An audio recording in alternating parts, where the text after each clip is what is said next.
Breaking news before you go this morning. An 18-year-old is now in custody in connection with a deadly shooting in downtown Omaha. Now, this is in addition to a 16-year-old already booked in the case. Omaha police say the 18-year-old was booked yesterday at the Douglas County Corrections for accessory to a felony.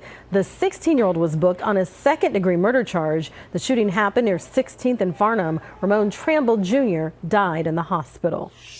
And more breaking news before you go. At least 16 people are dead after an Israeli airstrike on a school where displaced people were sheltering in Gaza. AP News says another 32 people were injured in that strike.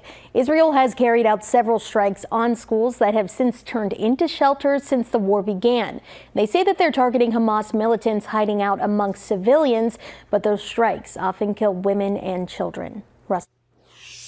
All right, let's get the latest look at the forecast for today. We're going to have temperatures that start off in the 40s, a chill in the air. You want a jacket to start 58 by noon, 74 degrees by 4 o'clock. Small chance of a storm after about 5 today, but most of us will end up staying dry. These are very spotty and sparse storms. Low 40s out there right now, so you'll want a coat of some sort to start the day. There's your rain chances after 5. We'll keep those pretty low, it looks like, all the way into about the 9 or 10 o'clock hour. Again, if you're on the Iowa side, you got a little better odds of seeing some of these, and then some cooler air Friday, Saturday.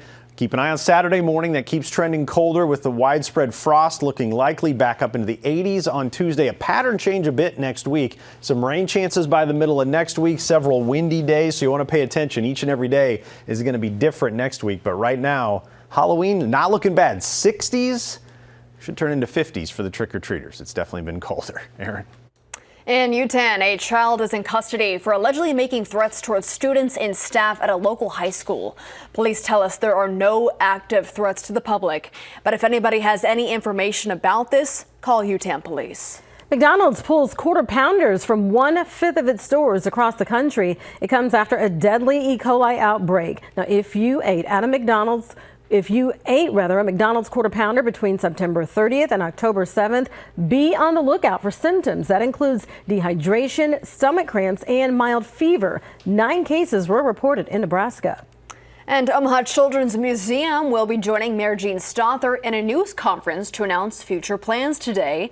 It's at the Omaha Children's Museum at 10:30 this morning. Afterwards, there will be an opportunity for guests to provide feedback.